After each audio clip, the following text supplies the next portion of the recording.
Hello and welcome back to Let's Play Wrath of the Righteous with me, Bring It Down. Alright, let's go talk to Socio.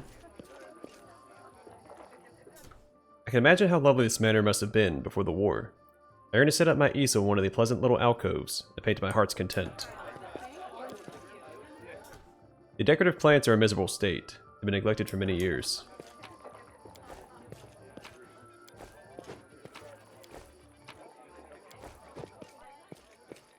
I'll go ahead.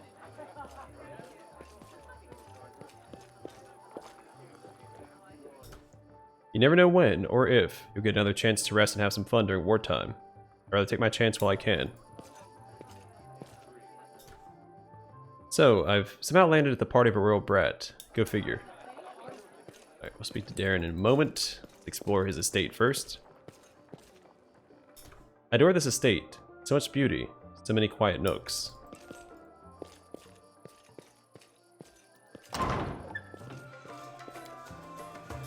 The door is sealed and looks like it hasn't been opened in a very long time.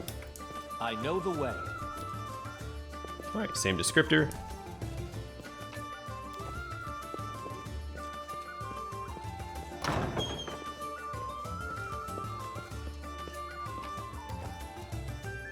Oh, it's you. Do you remember me? I called upon you to save the Count in Canabris. Oh, hey. I'm glad you made it, man.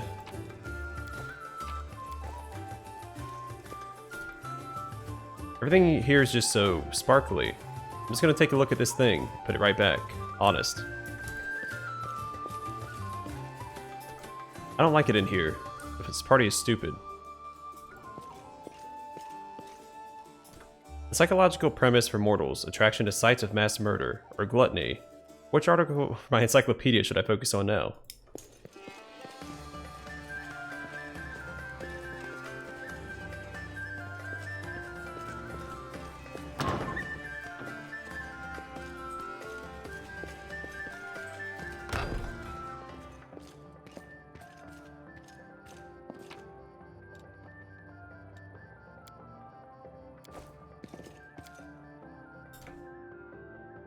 Countess Selena Nevia Dar Arende with her infant son Daeran. Unlike typical aristocratic portraits, this one depicts a young mother having fun with her child on a seesaw.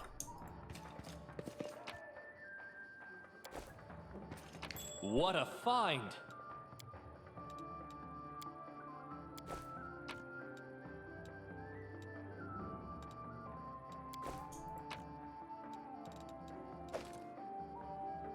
Clear purpose.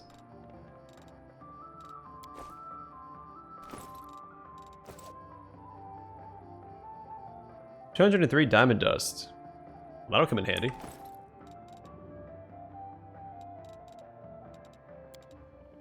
Well, these bracelets allow the wearer to cast healing spells without provoking attacks of opportunity. They also grant a +2 bonus on concentration checks.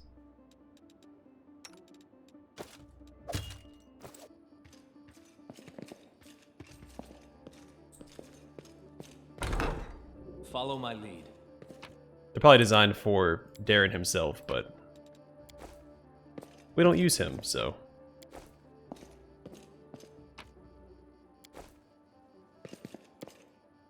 The door is sealed and, oh, same description as before.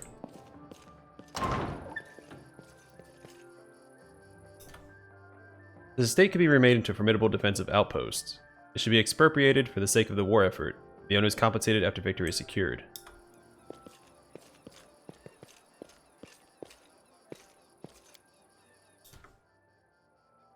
There are occasional traces of older masonry and foundations.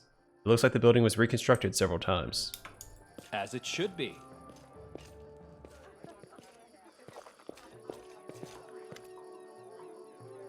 Daeran, who's been watching the guests with unreadable expression, turns his head to you and says in a casual tone, like he's continuing a conversation that was interrupted. I've always considered myself an aesthete, not a hero.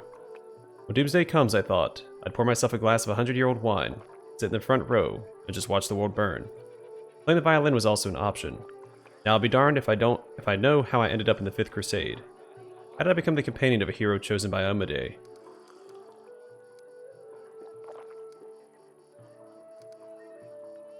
It was our destiny to end up together. Daeran snorts and averts his eyes for a moment. Oh, do go on. Tell me more about Heaven's Edge.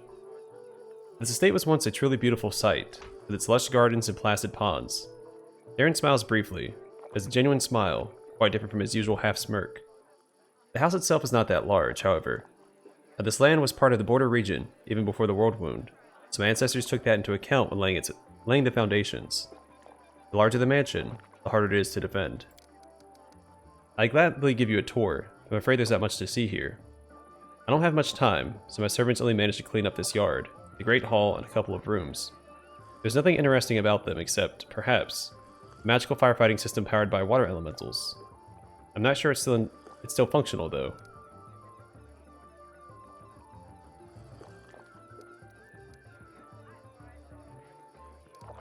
So why did you really decide to throw a party at the scene of such a tragedy?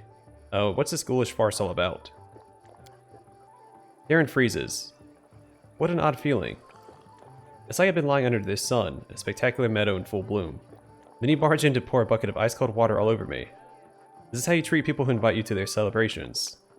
No, you don't have to answer. I could come up with a polite excuse, but I'd rather match your courteous manners and put it bluntly. I do not wish to continue this conversation. Thank you for ruining my mood. I shall retire to my chambers for a time. The Count gives you a pointedly formal bow and leaves.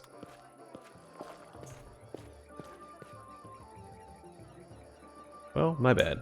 That is not far.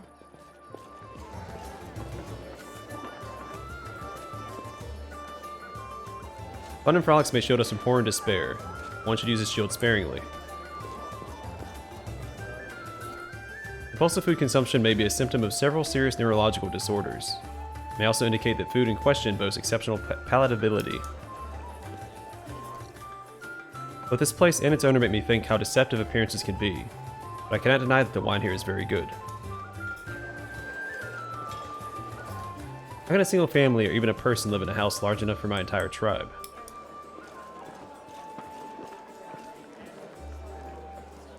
There's so much food here. If I let Soot eat everything he wants, she'll become twice as fat and won't be able to fly anymore.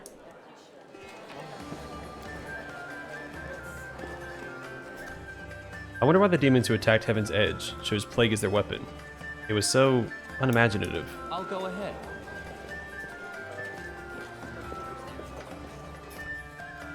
I think I underestimate the importance of quality rest for soldiers. This revelry isn't rest, it's decadence. I know the way. Alright, well, good old Regil staying focused. Might end up needing somebody like that before the night's over. I see that you did your part, Commander. Thank you. Now get ready to watch and listen closely. I'll unravel the past of this place. Try to show you whatever I find.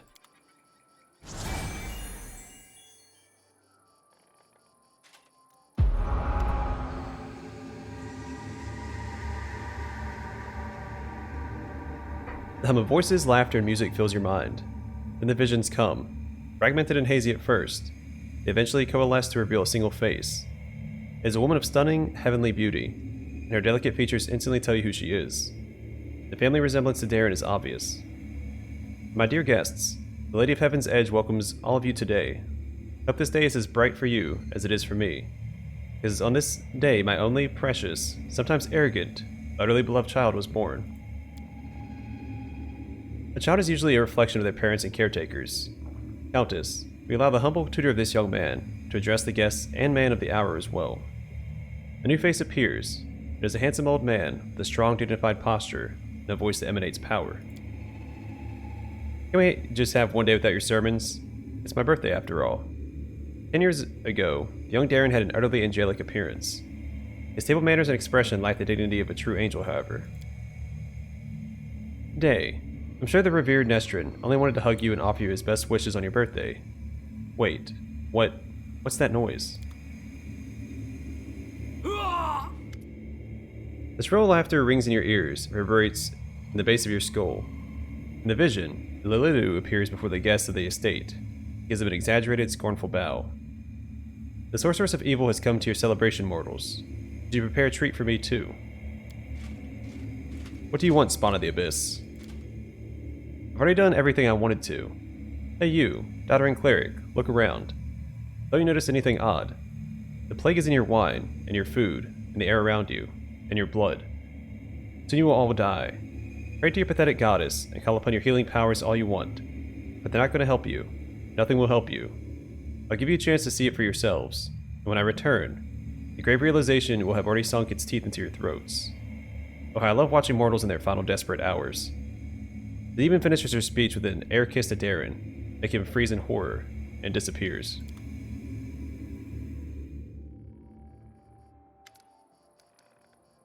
Myodor shakes his head and slowly exhales, rubbing his temples. The first appearance of the disease in the Lilidu? One of the many sisters of the accursed Minago. So far, everything I've seen matches the official version of events. Who are the people in the vision? Countess Selena Arende was Daeran's mother, and one of the most beautiful women in the history of Mendev. She's an Aasimar just like her son.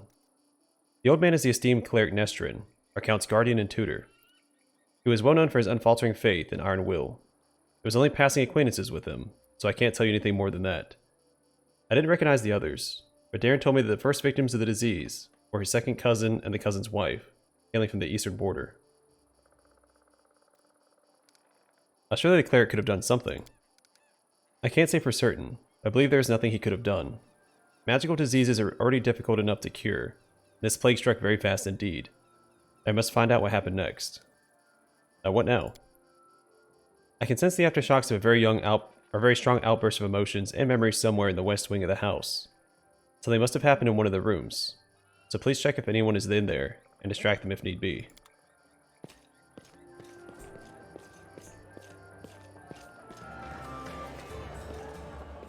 Let's lure Daeran out of the room.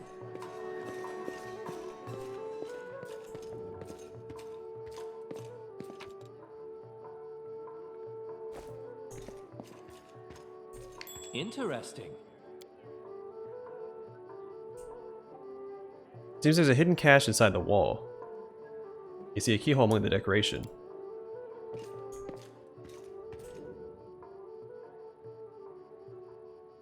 Follow my lead.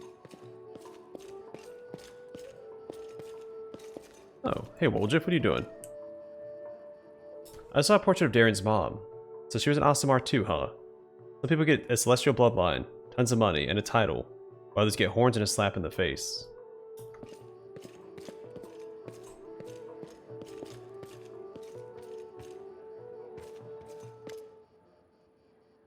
Daeran arches a brow at you, but doesn't seem to be disturbed in the slightest by your entrance. He's not trying to cover up or get dressed any faster. Commander, I assume you have an urgent matter that requires my attention. What is this room? Daeran casts a look around the room, as if he had never seen it before, then shrugs carelessly. Just a random room. I told my servants to make some rooms ready. This is one of the rooms they chose.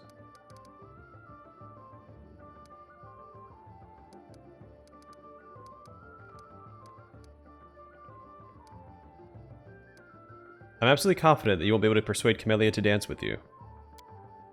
Ah, now that is a challenge.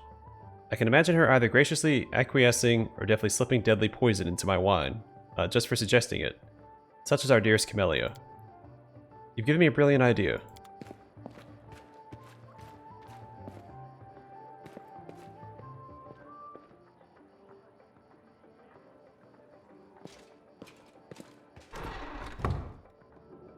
I see that you're able to do as I asked. Prepare yourself. This vision might be rather difficult to watch.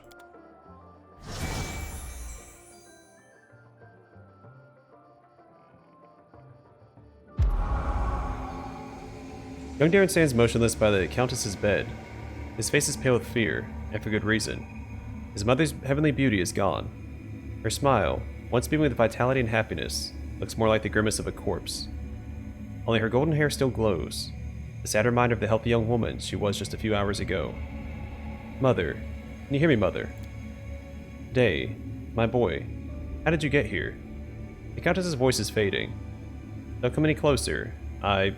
This disease. Mother, listen. The Vira Nestron has sealed the gates. He says that he won't let anyone leave the estate. If plague reaches the larger settlements, nobody will be able to stop it. He claims this is why the demons attacked us in the first place. They knew we would call upon the strongest clerics to heal us, those clerics who catch the disease and die as well. The Fat Baron and his family tried to escape, but 3 armed paladins barred their way and said they would not let them go. Mother, we need help. An office is full of clerics, wizards, and demons who and demons know who else. They might know how to stop it. We need to get there as soon as possible. We must obey the revered Nestrin. We're the lords of Mendev. We must protect our people. If the plague, if it reaches Canabris, thousands of innocent people will die. I don't care about any innocence. Daeran's voice rises to a shout. You're ill, Mother. You're dying. You must tell them to open the gates and take you to Canabris. They won't listen to me. But you're the lady of the estate. They can't refuse you. I can't. I must. Please leave, my dearest.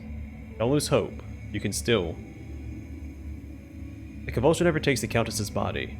The last words are swallowed by a long, guttural groan. Yoda wearily rubs his temples, but his face is unreadable. I have an answer to one of my many questions. Nobody went to Canabris in search of help, because revered Nestra didn't let them. He valued the safety of the city more than the lives of his flock at the estate. What a difficult choice it must have been.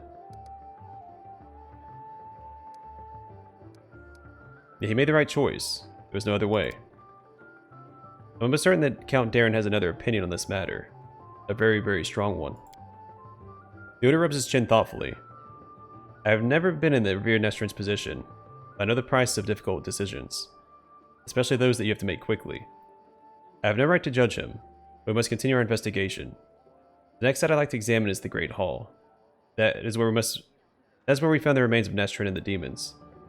I assume that he killed them in a confrontation. We must make sure of that. Please help me clear the area so that I can study it.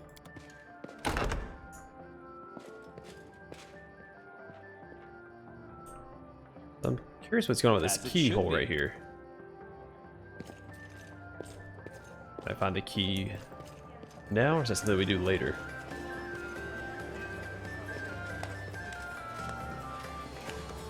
You're an extraordinary dancer, Lady Camellia. That is the truth, not flattery. You, on the other hand, are an extraordinary liar, Count. That is the truth, not an insult.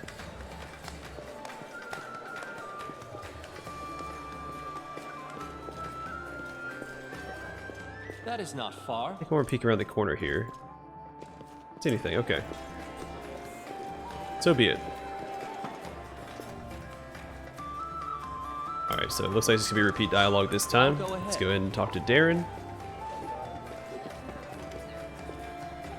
There's a feverish gleam in Daeran's eyes, owing to either tipsiness or some overabundance of emotion. Oh there, Don Quixote. Camelia's frosty attitude breaks my heart, but that dance with her was easily one of the best moments of the evening. I enjoyed my party. Are you having a good time? How about you, Daeran? Are you having any fun? Of course I'm having fun, Daeran says defiantly. What's wrong? You want to spend my whole life in fear and mourning, blaming myself for what happened? Fine, let's change the subject. I thought the unique ambiance of Heaven's Edge and the fact that we're in the very border of the world wound would make the celebration special. I thought the past would resurface and make itself known. Daeran smirks bitterly. Well, it seems even ghosts don't wish to attend my parties anymore. What can we do to liven up the evening?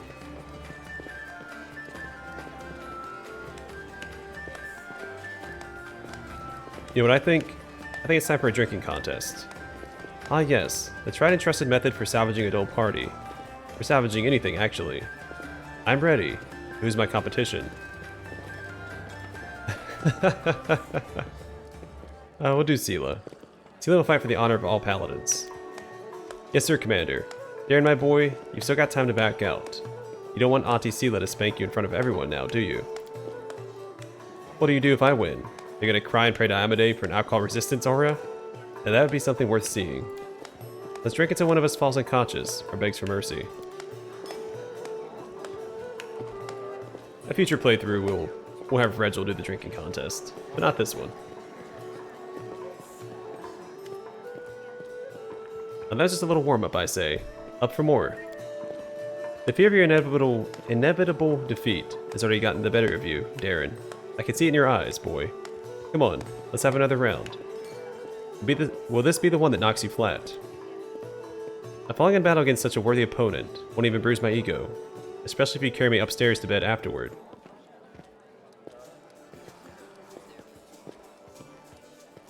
Yeah, it is his birthday. I'll cheer for Daeran. I'm cheering for Daeran. Go on, Count. Show us what you've got. That was unexpected. I thought everyone was against me.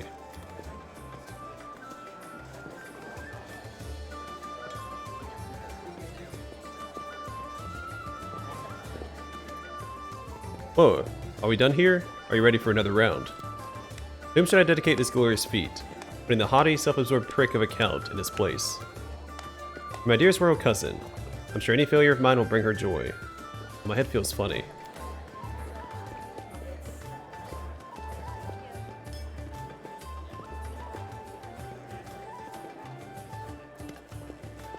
My grandfather, or maybe my great-grandmother, put this bottle in the family cellar. They allowed the scion of an illustrious line to save face and finish in a tie. Daeran looks a bit unsteady on his feet. I don't feel very well. Hey everyone, let's go back outside. Hick, need to get some fresh air in my lungs.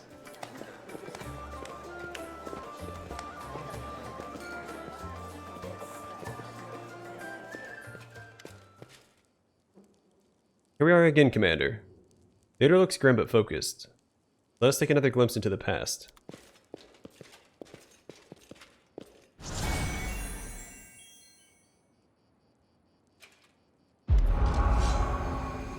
A ripple of laughter flows through the hall. It begins as a sweet, charming chuckle, then turns into a rasping cackle that makes Daeran huddle even deeper into his corner. Why are you running from me, my sweet prince? Come on, let me touch you. I'll give you... The booming voice of an old man dressed in Amadean robes shakes the walls of the hall. Get away from him, demon. Let the boy go. By the blade of the inheritor, you touch him only over my dead body. You're a pathetic old cleric. You're the guardian of this charming little prince. But you guarded him in vain. The disease is already circulating in his blood, and soon he will rot before your very eyes. You won't be able to help him, and I can at least make sure his death is beautiful, clean, and sweet. The demoness turns her eyeless face to Daeran and licks her lips. A coarse laugh escapes the young man's throat. We'll see about that. Leader turns toward you in astonishment. Droplets of sweat glisten on his temples. Something is wrong, Commander. My spells are not working as expected. It's as if some kind of supernatural explosion occurred here 10 years ago, blending everything together. The magical auras, the emotions, memories. I'll try again to read it. Could it be dangerous? I cannot say for certain, but it is unlikely.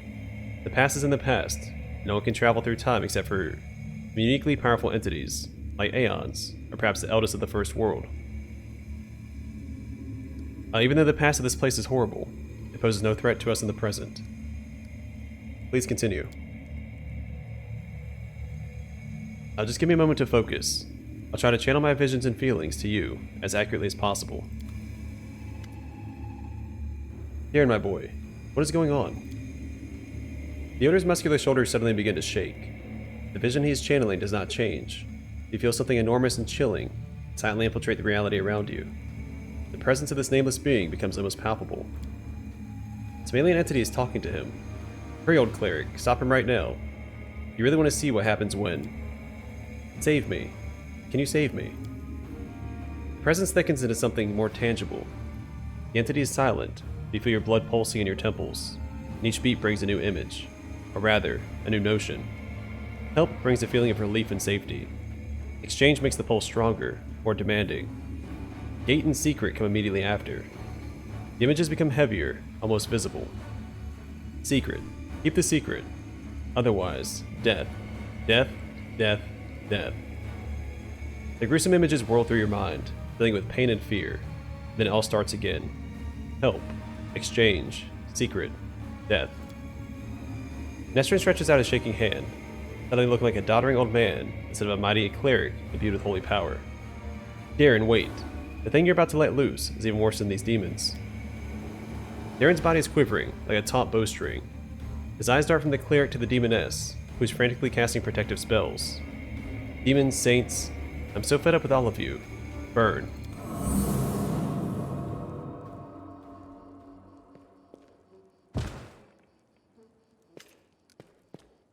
Leoto opens his eyes with a groan, then gets back on his feet. His legs are wobbly, his eyebrows cut, but he seems not to notice. Sincere sorrow is written on his face, as well as a strong hint of horror. What a misfortune. No, what a disaster. Everything is far worse than I imagined. Are you alright? The strain, the emotions, they overwhelmed me, made me faint like an agitated youngster. It is nothing really. I'll not be able to cast any spells for the rest of the day. but aside from that, I'm fine. Do you understand now what happened 10 years ago? The Inquisitor slowly exhales through clenched teeth and says in a low voice, still massaging his temples. Yes and no. Darn it, my thoughts are astray. I'll try to explain everything to you in full detail. Many living things are capable of performing the most extraordinary feats, good or bad, when a deadly threat looms over them. 10 years ago, the young Count found himself cornered in every sense of the word. He allowed some alien entity to intercede for him. It frightens me that all my experience as an Inquisitor is completely useless in this case. It does not resemble anything I've ever heard or read about. This entity, I think I'll call it the Other, possesses uncanny power. It was capable of instantly killing 3 greater demons, a mighty cleric, and a host of other mortals. You saw everything yourself. What's even worse is that this entity, this Other, it is still here. Leota takes a long pause. His gaze is drawn to the chamber where all the guests are laughing and dancing. Daeran's eloquent voice rises above the music for a moment. He's asking someone to bring more wine and add more logs to the fire. I don't know exactly what this creature is, but I know what it did to the Count. It turned him into a living gateway. The Other is not inside the Count's body. It is not directly controlling his mind. That's why there are no obvious signs of possession. But it is looking through his eyes. It treats him like a window into our world. It can instantly step through it to wreak whatever havoc it desires. Does Daeran know anything about all this? Yes, of course he does. You hear what the Other tried to convey to us. Help in exchange for a secret. Death. Death to those who know the truth. He wants to have an opportunity to use the Count as a gateway for or without anyone knowing. This is what made Daeran deny that he remembered anything about the conclusion of the events at Heaven's Edge. What might the Other want? This is the strangest thing about it all. It came to this world 10 years ago, and it's still here, right? All this time it has been watching us through the eyes of the Count. Had it, for instance, wanted to kill Her Majesty the Queen, it would have had plenty of opportunities to do so. The Count can get close to practically every influential figure in Mendev, but the Other refuses to act, or its interests lie in some other sphere. How did the Other kill everyone then? The disease was not to blame. Not everyone, just Nestrin, his paladins, and the few remaining guests. Darn it. I know that it was the work of a mysterious, omnipotent entity, but it still stings. I was here 10 years ago, and I didn't check everything personally, and those who did failed to sense that something was wrong. Could the Other be the reason why my companions kept finding severed heads among their belongings back in Canabras? It seems very likely. I'm almost certain you are right.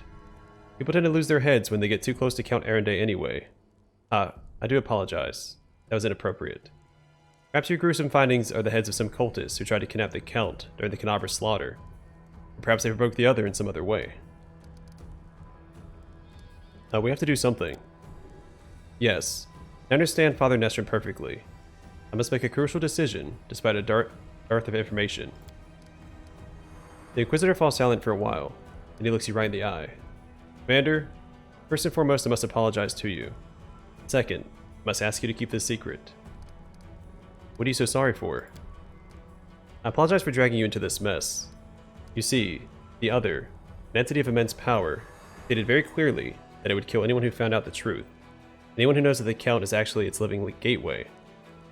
I suppose the secret is currently known to 3 people in Golarion. You, me, and Count Daeran. And that means... The Other gives you a crooked smirk and shrugs. Why should I keep it a secret? As soon as the Count finds out that we know his secret, the Other will understand it as well. We do not know what it is, what exactly is the scope of his powers. But we do know that it would dispose of anyone who might reveal its existence. I've made a decision, the Other says gravely. I'll not tell anyone about the discovery we've just made, not even the Queen or my superiors. Instead, I'll immediately go to Nerosian and sift through all the archives of the Inquisition in order to find out what exactly we're dealing with and how it can possibly be defeated. I may also make some cautious inquiries in other places, including Absalom. Still, I will not reveal the truth until I have found at least some reliable information. I'm asking you to do the same. Specifically, do not say a single word about our investigation to the Count himself. Do you want me to lead the crusade while carrying a bomb that may explode at any moment? I'm afraid you won't be able to hide. I'm afraid that you won't be able to hide from the consequences when this bomb does explode. It's up to you to decide, though. What are you going to do to Daeran himself? At the very least, he is guilty of letting the other enter our world. Right now, I'm a lot more concerned about the other. When we find a way to get rid of this entity, the Count will have to stand trial. Many things about this case are still unclear, including the extent of his guilt. Did he call upon the other by himself, or did he simply answer its call? Did he refuse its offer, or would it have led to his immediate death?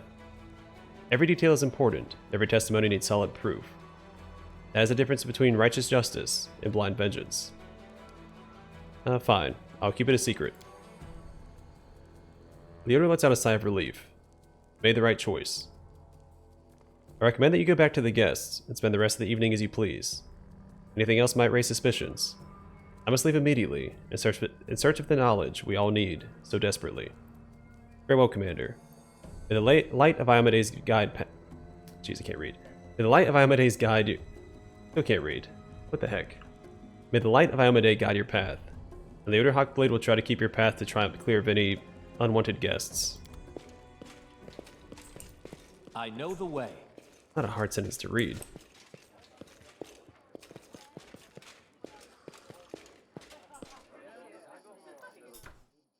I don't know if my opinion matters to you at all, but you're the very best guest I could ever wish for. Well, thank you, Daeran.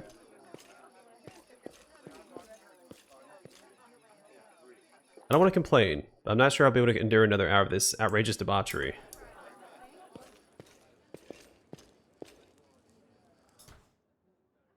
You know what I just realized? Daeran's afraid to come here. That's why he did it, because of that fear.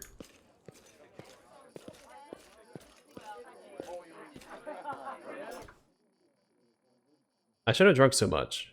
The demons suddenly turn up. It'll be a lot of fun, either for me or for them.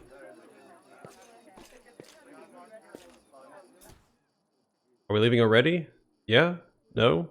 I wouldn't mind staying for a little while. I've been watching our Count and wondering, if you imagine his head as a boiling pot, what kind of brew is bubbling inside? I hope this travesty is finally over. There's a common opinion that any party like this one must inevitably end with a fight. If you're trying to encourage me to check this hypothesis personally, then I'd rather observe from afar.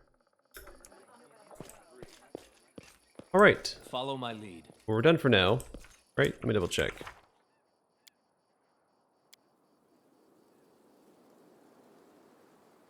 Oh, whoops. I forgot to talk to Sela. We will do that in the future. As it should be. But for now, I'm going to call the episode here. The next one we'll leave Heaven's Edge, probably go back to camp, talk to Sela, if I remember. And that'll be that. I'll probably go back around here, make sure I didn't miss any loot. And we'll continue next time. But for now, thanks for watching. I hope to see you guys in the next one.